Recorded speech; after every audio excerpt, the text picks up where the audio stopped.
At 10:15 on the morning of September 14, 1942, Corporal John Red Mitchell lay pressed into the rotting mulch of the Guadalcanal jungle floor, watching a nightmare roll toward him at 8 miles per hour.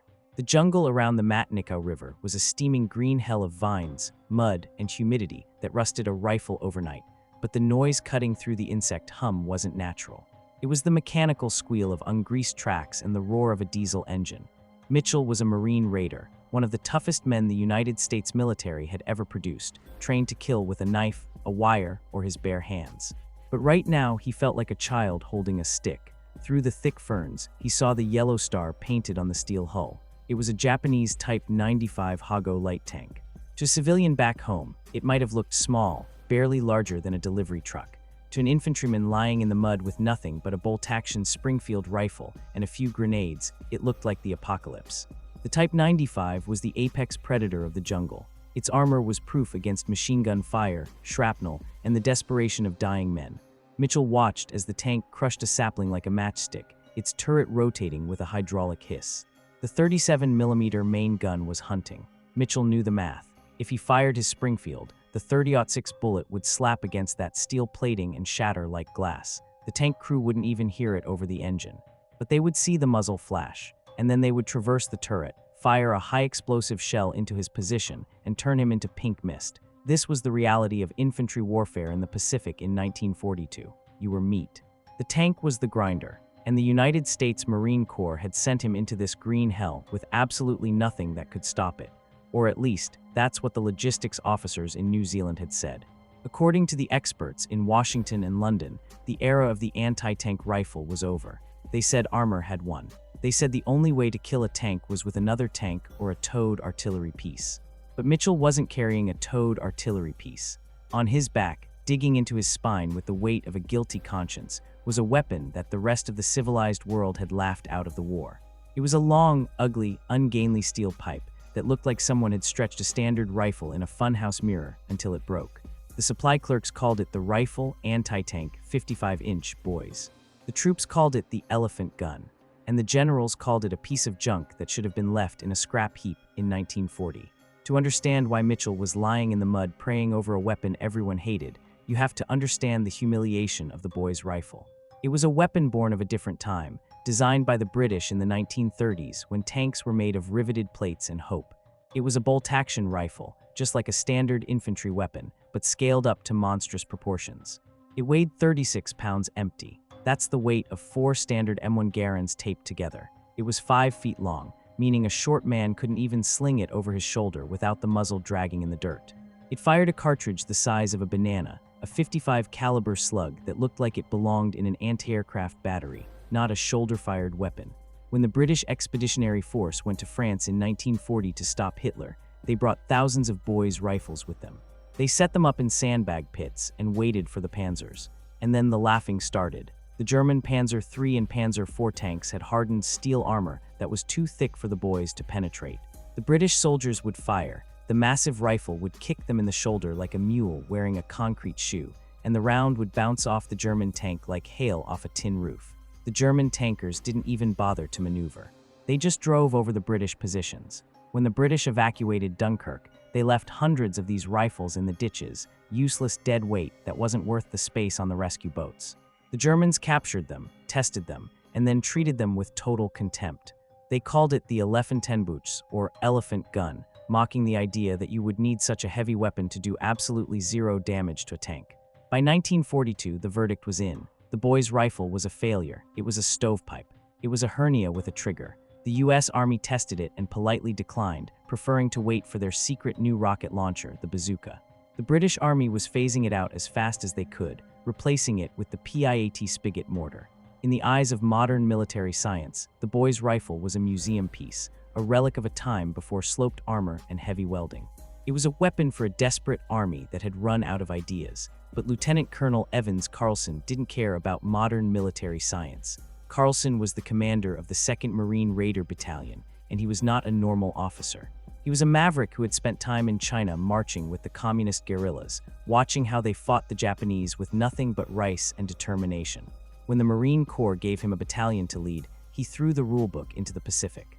He didn't want standard Marines. He wanted killers who could hike 40 miles a day, sleep in the mud, and eat roots if the supply ships didn't show up. He created the gung-ho culture working together for a common goal, and he built a unit that operated more like a wolf pack than a military formation. When Carlson was outfitting his raiders for the Pacific, he looked at the terrain of the Solomon Islands. He saw the maps of Guadalcanal. It was a logistical nightmare. The mountains were steep, the jungle was so dense you had to cut a path with a machete to move 3 feet, and the mud was deep enough to swallow a boot. He knew that the standard U.S. Army anti-tank, doctrine towing a 37mm anti-tank gun behind a Jeep was a fantasy. You couldn't drive a Jeep into that jungle. You couldn't drag a 1,000-pound cannon up those ridges. If his men ran into Japanese tanks, they would be on their own. They needed portable firepower. They needed something a man could carry on his back, even if it broke his back to do it. So Carlson went to the supply depots and asked for the garbage. He asked for the boys' anti-tank rifles that nobody else wanted. The supply officers looked at him like he had lost his mind. They told him the weapon was obsolete. They told him it was ineffective. They told him his men would curse him for making them hump 36 pounds of useless steel through the tropics. One quartermaster reportedly asked if Carlson planned to hunt dinosaurs, because that was the only thing the boy's rifle was good for. Carlson didn't blink. He knew something the experts had overlooked. He knew that the Japanese military, unlike the Germans, didn't believe in heavy armor. The Japanese war machine was built for speed and amphibious assault. Their tanks, like the Type 95 Hago, were designed to be light enough to be lifted by cranes onto ships and driven across flimsy wooden bridges in China/Malaya. To keep the weight down, Japanese engineers had sacrificed protection. The armor on a Type 95 was only 12mm thick in some places. It wasn't hardened Krupp steel like a German Panzer. It was relatively soft, riveted iron. In Europe, the boy's rifle was a joke because it couldn't penetrate 30mm of German armor. But the manual for the boy's rifle claimed it could punch through 23mm of plate at 100 yards.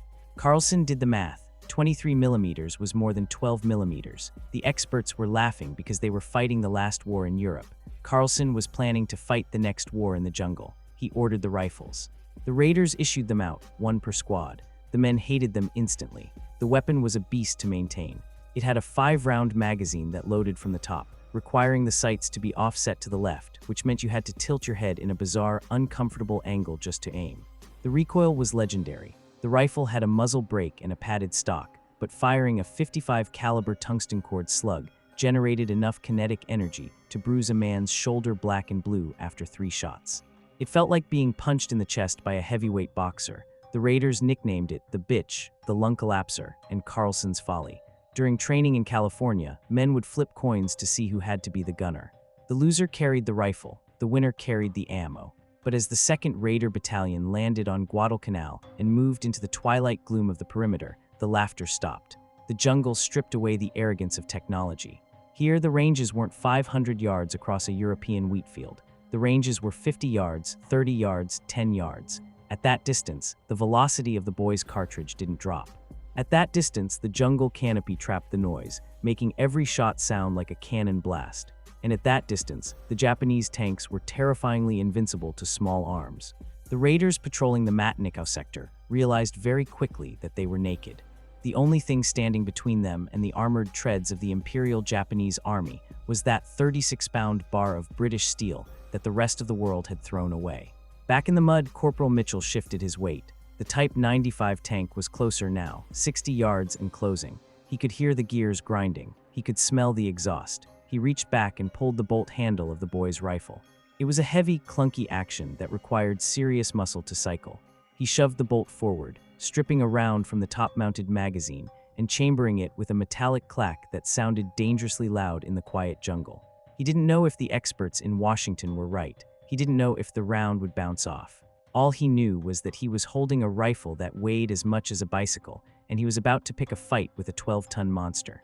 Mitchell settled the offset sights on the flat plate of the driver's compartment, took a breath that tasted of rot and fear, and prepared to find out if a toy could kill a tank. The trigger brake on a boy's anti-tank rifle was not a crisp, glass-like snap of a precision instrument. It was a heavy, sliding grind of metal against metal, a trigger pull that required 5 pounds of deliberate intent. Corporal Mitchell squeezed. The hammer fell. The firing pin struck the primer of the .55 caliber cartridge. What happened next was a violent collision of physics and chemistry. The cordite charge inside the massive brass casing detonated, generating chamber pressures that would have blown a standard rifle into shrapnel. The 36-pound steel chassis of the weapon slammed backward into Mitchell's shoulder with the force of a falling anvil. The muzzle brake at the end of the barrel vented the gas sideways, kicking up a cloud of jungle rot and water, momentarily blinding him. The sound was not a bang. It was a physical concussive wave that thumped against the chest cavities of every man within 50 yards. But downrange, the physics were even more violent. The projectile left the barrel at over 2,900 feet per second. This was not a standard lead bullet. It was a specialized armor-piercing round, a steel jacket wrapped around a dense, hardened tungsten core. It covered the 60 yards to the Japanese tank in less than the time it took for a human heart to beat once. It struck the flat vertical plate of the driver's compartment dead center. A standard .30 caliber bullet would have flattened against the steel, dumping its energy into the surface like a snowball hitting a brick wall. The boy's round did not flatten. The tungsten core was harder than the steel it was hitting. It bit into the metal, focusing all that kinetic energy into a point the size of a dime. The armor plate on the Type 95 Hago was 12 millimeters thick. The boy's round punched through it as if it were wet plywood. The round didn't just pass through, it created a phenomenon known as spalling. As the tungsten penetrator smashed through the armor, it pushed a cone of supersonic steel fragments ahead of it. The interior of the Japanese tank, a cramped, hot, noisy steel box filled with 3 human beings, was instantly turned into a blender. The penetrator and the cloud of shrapnel ripped through the driver's compartment. It shredded hydraulic lines, severed electrical wiring, and tore through flesh and bone. The tank didn't explode in a Hollywood fireball. It simply shuddered. The engine choked and died. The treads locked up, grinding into the mud. Mitchell worked the bolt, fighting the heavy spring. The massive empty casing, hot enough to burn skin, ejected into the mud with a hiss. He chambered a second round, his shoulder throbbing with a dull ache that would turn into a deep purple bruise by nightfall. But he didn't need the second shot. The tank commander's hatch on the top of the turret flew open. A Japanese officer clawed his way out, coughing, his uniform dark with oil and blood. He didn't make it 3 feet. A Raider BAR gunner cut him down before his boots hit the ground. The metal beast that had been an invincible juggernaut 10 seconds ago was now just a smoking steel coffin sitting in the mud. The toy had worked. The garbage rifle had just killed a tank. The Raiders didn't have time to celebrate. The jungle was still alive with the enemy, but the psychological shift in that moment was tectonic. For weeks, the infantry had looked at tanks with a sense of helpless dread. They had felt small. Now they looked at the 36-pound pipe in Mitchell's hands with a new kind of reverence. It wasn't just a heavy burden anymore. It was a magic wand that turned armor into Swiss cheese. The Raiders realized that the experts in Europe had been wrong because they had been fighting the wrong enemy. The Germans built tanks like bank vaults, using face-hardened steel that shattered tungsten cores. The Japanese built tanks like race cars, using mild steel plates that emphasized speed over protection. Against the Japanese armor, the boy's rifle wasn't obsolete, it was an executioner. This realization spread through the battalion like a contagion. The men who had lost the coin flips to carry the elephant gun suddenly stopped complaining. They started treating the weapon with the care usually reserved for religious artifacts. They stripped the cosmoline grease from the actions, sanded the rust off the bipods, and hoarded the precious 5-round stripper clips. They began to innovate. The manual said the boy's rifle was a defensive weapon, meant to be set up in a fixed position with sandbags. The Raiders decided the manual was trash. They turned the boys into an offensive assault weapon. They assigned a 2-man team to each gun, a gunner to carry the rifle and an ammo bearer to carry the heavy steel magazines. They learned to move through the jungle with the weapon slung under the arm, ready to drop into a firing position in seconds. The MacGyver engineering started immediately. The bipod was too high for the low crawl of jungle warfare, exposing the gunner's head to enemy fire. So the Raiders often ignored it, resting the heavy barrel on fallen coconut logs, termite mounds, or the shoulder of the assistant gunner in dire emergencies. They learned the anatomy of the Japanese tanks. They studied captured diagrams, identifying the location of the engine block, the driver's slit, and the turret ring. They realized that they didn't need to blow the tank up. They just needed to kill the engine or the crew. A single .55 caliber hole in the engine block would crack the cylinder head and mobilize the vehicle. A hit on the turret ring would jam the gears, freezing the gun in place. They became surgeons with sledgehammers, dissecting Japanese armor one shot at a time. The escalation of violence on Guadalcanal and the surrounding islands provided plenty of targets. It wasn't just tanks. The Japanese had fortified the islands with bunkers made of coconut logs and coral, buried deep in the earth. A grenade would bounce off the logs. A flamethrower team had to get within 20 yards to be effective, a suicide distance against machine guns. But the boy's rifle could reach out and touch them from 300 yards. The raiders discovered that the tungsten rounds didn't just go through steel. They went through 3 feet of hardwood log and the earth behind it. During the raid on Mackinac Island, the raiders found themselves pinned down by Japanese seaplanes moored in the lagoon. These massive flying boats were acting as floating machine gun nests, raking the beaches with fire. A standard rifle couldn't reach them effectively, and the raiders had no anti-aircraft guns. A raider gunner set up his boy's rifle on a coral ridge. He wasn't shooting at a tank, he was shooting at an aircraft engine. He dialed the sights to 400 yards. The heavy recoil thumped against his shoulder. Across the water, the engine cowling of a Kawanishi flying boat disintegrated. The fuel lines ruptured. The plane caught fire and burned to the waterline. The raiders cheered. They were using an anti-tank rifle to shoot down airplanes. It was madness. It was genius. But the Japanese were not a passive enemy. They were adaptive, intelligent, and ferocious. They realized quickly that the Americans had brought a new capability to the battlefield. The tank crews, who had previously operated with the arrogance of invulnerability, began to change their tactics. They stopped driving down the center of the trails. They began using the jungle for cover, hull-down positions where only the turret was visible. They started welding spare track links to the front of their hulls, adding an extra inch of steel in a desperate attempt to stop the tungsten slugs. It was an arms race played out in millimeters of metal. The Japanese infantry also adapted. They realized the boy's rifle was a high-value target. The muzzle blast of the weapon was massive, kicking up a signature cloud of dust that gave away the gunner's position instantly. The Japanese snipers began to hunt the boys' teams. As soon as that distinctive boom echoed through the trees, Japanese mortar teams would triangulate the sound. The raiders learned that they had a shoot and scoot window of about 30 seconds. Fire 1 round, maybe 2, and then grab the 36-pound anchor and run before the mortar shells started raining down. The physical toll on the men was catastrophic. Carrying the weapon was an ordeal that broke strong men. In the heat of the Solomon Islands, where the temperature hit 100 degrees with 90% humidity, humping the boy's rifle was like carrying a cross. Men developed open sores on their shoulders where the carrying strap dug in. They suffered from raider back, a chronic spinal pain from the uneven weight distribution, but nobody left the rifle behind. In the chaotic, close-quarters knife fight of the jungle, that rifle was the only thing that could stop the monsters. As the campaign dragged into late 1942, the engagements became larger and more desperate. The Japanese were pouring reinforcements onto Guadalcanal, determined to push the Marines into the sea. They landed heavier equipment. They brought up Type 97 Kaiha medium tanks, which had slightly thicker armor and a bigger 57mm gun. The margin for error was shrinking. The raiders knew that at ranges over 200 yards, the boy's round might bounce off the Kaiha's turret. They had to get closer. They had to let the tanks get within suicide range to ensure a kill. The climax of this duel came during the desperate defense of the Mackinac perimeter. The Japanese launched a coordinated assault, a wave of infantry supported by a column of armor moving under the cover of a monsoon rainstorm.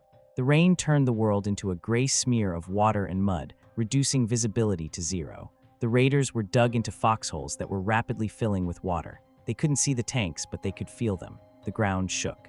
The squeal of tracks cut through the sound of the rain. This wasn't a patrol skirmish. This was a breakthrough attempt. If the tanks punched through the raider line, they would roll straight into the rear areas, overrun the hospital, and destroy the airfield. Mitchell was there again, shivering in a hole filled with muddy water, cradling the boy's rifle. He had wrapped the action in an oilcloth to keep the grit out. He had 5 rounds in the magazine and 10 more in his pocket. That was it. 15 rounds to stop a column of armor. He wiped the rainwater from his eyes and peered into the gray curtain of the storm. He saw a shape materialize out of the rain, dark and blocky, then another, then a third. The Japanese were committing everything. The elephant gun had won the skirmishes, but now it had to win a war. Mitchell settled the stock against his bruised shoulder and waited for the monsters to get close enough to kill. The rain was falling so hard it felt like gravel hitting the helmet. It turned the Mackinac perimeter into a gray void where depth perception died. Corporal Mitchell blinked the water out of his eyes, trying to separate the visual noise of the storm from the lethal reality of the jungle. The ground was vibrating. It was a low-frequency tremor that traveled up through the mud and into his chest cavity. The first Type 95 Hago broke through the bamboo curtain 30 yards away. It didn't look like a vehicle. It looked like a prehistoric beast dragging vines and crushed vegetation with it.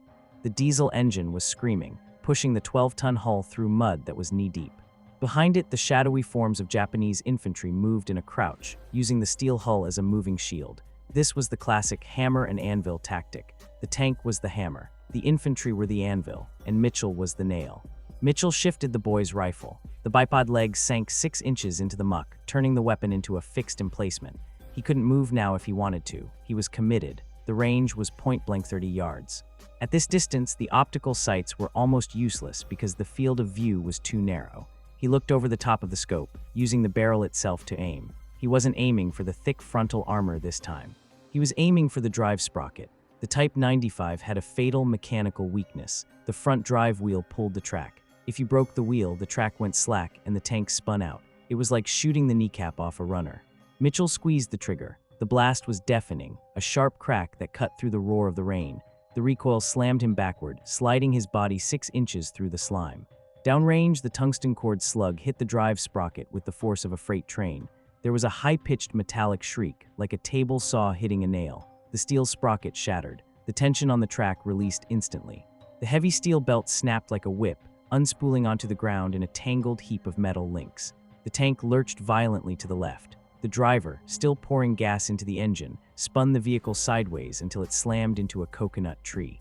The tank was alive, the engine was running, the gun was working, but it wasn't going anywhere. It had just become a 12-ton pillbox. The Japanese infantry behind the tank scattered like ants when a rock is overturned. They had lost their mobile cover. Mitchell didn't wait. He worked the bolt. The action was gritty with sand and water. He had to slap the bolt handle down to lock it. He swung the massive barrel toward the exposed infantry. The Geneva Convention says you don't use anti-material weapons on personnel. The Marine Raiders didn't care about the Geneva Convention. They cared about living. Mitchell fired.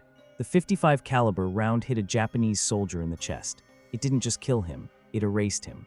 The kinetic energy of the round was so high that it hydrostatically shocked the body, throwing the man backward as if he had been yanked by a cable attached to a truck. It was brutal, horrifying, and incredibly effective. The rest of the squad dove for cover, their momentum broken, but the column wasn't stopping.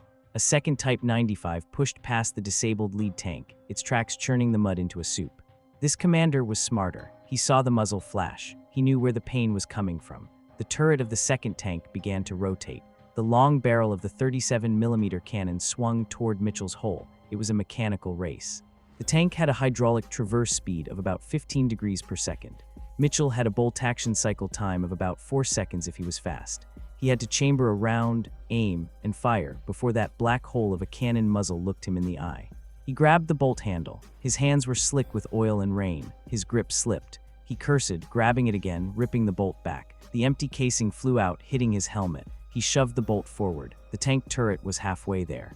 He could see the gunner's periscope rotating. He slammed the bolt down. The turret was 3 degrees off. Mitchell didn't breathe. He aimed for the turret ring, the seam where the rotating turret met the hull. It was a gap of millimeters, protected by a steel collar. If he hit it, the spalling would jam the gears. If he missed, the round would bounce and he would be dead a second later. He fired. The heavy rifle kicked him again, a punishment that was starting to make his vision blur. The round struck the turret ring. There was a spark, bright and white even in the rain. The tank shuddered. The turret stopped rotating.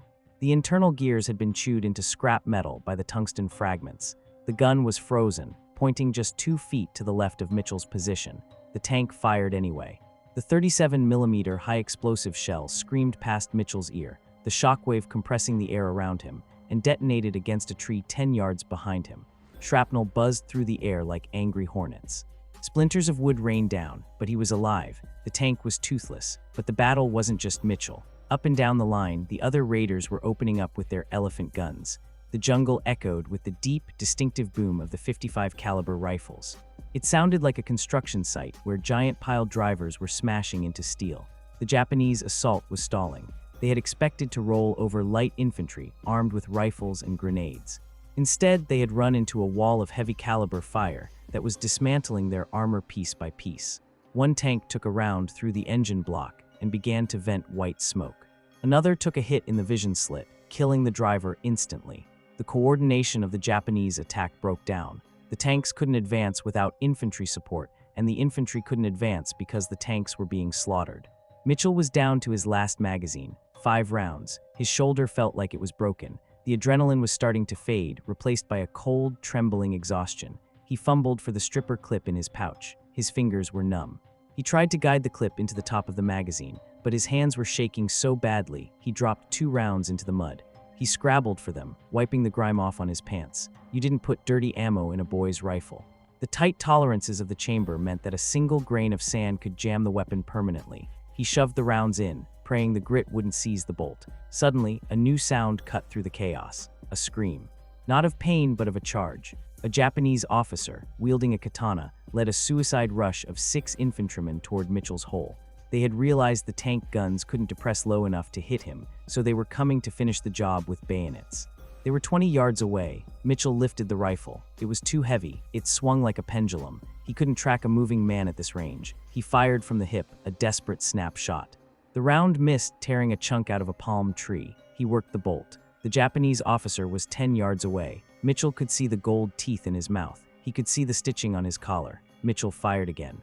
The round hit the officer in the thigh. It severed the leg completely. The man collapsed, but the 5 soldiers behind him kept coming. Mitchell dropped the boy's rifle. It was useless now, a 36-pound club.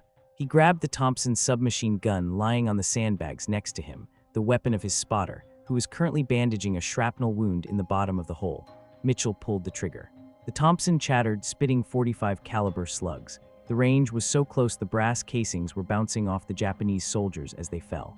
The last man fell forward, his bayonet stabbing into the sandbag inches from Mitchell's face. Silence returned to the jungle. It wasn't a true silence, but the heavy, ringing quiet of a battlefield after the noise stops. The rain continued to fall, washing the blood into the soil. The 2 Japanese tanks in front of Mitchell's position were smoking ruins. The lead tank, the one with the broken track, was silent. The second tank, the one with the jammed turret, was abandoned, its crew fled or dead inside. Mitchell sat back in the mud. He looked at the boy's rifle lying in the dirt. The barrel was steaming, the raindrops sizzling as they hit the hot steel. The stock was cracked. The bipod was bent. It was the ugliest, most uncomfortable, most hated weapon in the United States arsenal, and Mitchell wanted to kiss it. The attack had failed. The Japanese column had been stopped cold by a handful of men with obsolete rifles. As the sun began to set, casting long shadows through the coconut groves, the raiders emerged from their holes. They walked toward the tanks, wary, weapons raised. They climbed onto the hulls. They looked at the holes punched through the steel. They traced the entry points with their fingers, marveling at the violence of physics. A hole the size of a thumb, punched clean through an inch of armor plate. Inside the tanks, the damage was catastrophic. The spalling had turned the interiors into slaughterhouses. Word traveled down the line. The elephant gun worked. It wasn't a joke anymore. It was the difference between holding the line and being overrun. That night, as the raiders huddled in their foxholes, eating cold rations and waiting for the next attack, the sound of cleaning rods scrubbing barrels was the only noise. Men who had cursed the weight of the ammunition were now trading cigarettes for extra rounds. Logistics officers were radioing back to the rear, demanding every crate of .55 caliber ammo in the theater. The mockery was over. The boy's rifle had earned its place in the mud. It was no longer a British cast-off. It was a Marine. But the war wasn't over. The Japanese would adapt again. They would bring heavier tanks. They would stop attacking during the day. But for this moment, for this one crucial night on Guadalcanal, the balance of power had shifted. The infantryman was no longer a victim. He was a hunter, and the weapon that made him a hunter was the heavy, brutal, beautiful piece of steel resting on the sandbags. Mitchell rubbed his bruised shoulder, checked the action one last time, and stared into the dark. Let them come, he thought. Let them bring their tanks. He had the elephant gun, and the elephant gun was hungry. The dawn that broke over Guadalcanal on the morning after the ambush wasn't the glorious, sun-drenched sunrise of a recruiting poster. It was a steaming, gray awakening that smelled of wet ashes, cordite, and iron. The rain had stopped, but the jungle was still dripping, a rhythmic tapping on the helmets of the exhausted men. Corporal Mitchell sat on the edge of his foxhole, scraping the mud off his boots with a bayonet. He was shaking. It wasn't fear anymore. It was the adrenaline crash, the chemical hangover that hits a human body after 6 hours of thinking it's about to die. Next to him lay the boy's anti-tank rifle. In the cold light of morning, it looked even uglier than before. The finish was scratched, the muzzle brake was caked in carbon, and the rubber recoil pad was torn. It looked like a piece of industrial plumbing that had fallen off a truck. But when the other Marines walked past Mitchell's position, they didn't look at the rifle with disdain anymore. They looked at it with a quiet, respectful nod. They walked over to the disabled Japanese tank sitting in the mud, ran their hands over the jagged holes punched through the steel, and then looked back at Mitchell. No one said a word, they didn't have to. The stovepipe had held the line. The days that followed were the golden age of the boy's rifle in the Pacific. For a brief, violent window of 3 months, this weapon was the king of the jungle. It was the only portable system in the American arsenal that could reliably kill a Japanese tank at a safe distance. The raiders used them to bust bunkers, to disable landing craft, and to snipe enemy officers hiding behind trees that would have stopped a standard bullet. But war is a relentless engine of obsolescence. Technology moves faster than logistics, and the dominance of the boy's rifle was destined to be short-lived. By early 1943, the first crates of a new weapon began to arrive on the beaches. They were long wooden boxes marked Launcher, Rocket, 2.36-inch. The soldiers pried them open and pulled out a hollow tube that looked like a musical instrument. It was the M1 bazooka. The bazooka was everything the boy's rifle was not. It was light. It fired a shape-charge warhead that used chemical energy, not kinetic energy, to punch through armor. It didn't kick. It didn't bruise your shoulder. A child could fire it. When the raiders saw the bazooka demonstrate its power, blowing a hole through 3 inches of steel with a satisfying whoosh bang, they knew the era of the anti-tank rifle was over. The boy's rifle was heavy, slow, and brutal. The bazooka was the future. The supply officers began to phase out the .55 caliber ammunition. The massive rifles were collected, greased up, and thrown into the back of supply trucks, destined for warehouses or the bottom of the ocean. The men who had carried them, cursed them, and used them to save their lives, handed them over with a strange mixture of relief and sadness. It was like saying goodbye to an ugly, mean dog that had nevertheless kept the wolves away. John "Red" Mitchell survived Guadalcanal. He survived the fever, the shelling, and the endless patrols. He traded his boy's rifle for an M1 Garand and eventually for a Thompson submachine gun. He fought through the rest of the island-hopping campaign, a witness to the industrialization of the war. He saw the arrival of Sherman tanks, flamethrower tanks, and massive naval bombardments that turned islands into moonscapes. The intimate, desperate duels between a man with a bolt-action rifle and a tank in the mud were gone, replaced by a war of overwhelming firepower. By 1945, the boy's rifle was a footnote. It was a trivia question. Most of the new recruits coming into the Corps had never even seen one. If you mentioned an elephant gun, they thought you were telling a tall tale about a safari. But the legacy of those few months in 1942 didn't disappear. It changed the DNA of the Marine Corps. The success of the boy's rifle proved that the individual infantryman, if given the right tool and the right training, could stand his ground against armor. It shattered the myth of the tank's invincibility in the jungle. It taught the military that obsolete is a relative term. In the open fields of France, the boy's rifle was junk. In the dense, close-quarter hell of the Solomon Islands, it was the perfect weapon. It taught a generation of officers that you don't fight the war with the weapons you want. You fight with the weapons you have, and you improvise until you win. After the war, Mitchell returned to a quiet life in the Midwest. He worked in a factory, raised a family, and mowed his lawn on Sundays. He rarely spoke about the war. When he did, he never mentioned the politics or the strategy. He talked about the mud, he talked about the rain, and occasionally, after a few beers, he would talk about the elephant gun. He would rub his left shoulder, which still ached when the weather turned cold, a permanent reminder of the recoil that had cracked his collarbone during the firefight on the Matinico. He would tell his sons about the sound the tungsten core made when it hit the drive sprocket of a Type 95, a sound like a bell ringing underwater, a sound that meant he was going to live to see another sunrise. Today, if you visit the National Museum of the Marine Corps or the Imperial War Museum, you might find a boy's anti-tank rifle tucked away in a corner of a display case. It sits there massive and awkward, overshadowed by the Garands, the Thompsons, and the Lugers. Visitors walk past it without stopping. They glance at the placard, read the words obsolete and heavy, and move on to the shiny airplanes and the tanks. They see a piece of rusty metal. They don't see the desperation. They don't see the sweat of the men who hauled that 36-pound anchor through the swamps. They don't see the moment when a 20-year-old kid looked a tank in the eye and pulled the trigger, trusting his life to a weapon the rest of the world had laughed at. It looks like a relic from a steampunk fantasy, a cartoon gun that shouldn't exist, but it is not a prop. It is a monument to the stubbornness of the Marine Raiders. It is the rifle that proved the experts wrong. It is the rifle that held the line when there was nothing else to hold it with. It is the physical embodiment of the phrase, gung-ho working together, using what you have, and refusing to quit until the job is done. If this story moved you, if you felt the weight of that steel on your shoulder and the fear of that tank in the rain, do me a huge favor and hit that like button. It tells the algorithm that these stories matter. It tells the system that we want to hear about the obscure, the forgotten, and the difficult moments of history, not just the famous ones. And if you haven't already, hit subscribe and turn on notifications. We are digging through the archives every single day, finding the stories of the men and machines that have been left out of the textbooks. We rescue these stories to ensure that men like Corporal Mitchell and weapons like the boy's rifle don't disappear into silence. They deserve to be remembered. They deserve to have their story told. Drop a comment below and tell us, have you ever heard of the boy's rifle before? Or better yet, did you have a grandfather who served in the Raiders? We read every single comment. We want to know your connection to this history. Thank you for watching. Thank you for supporting the channel, and we will see you in the next one.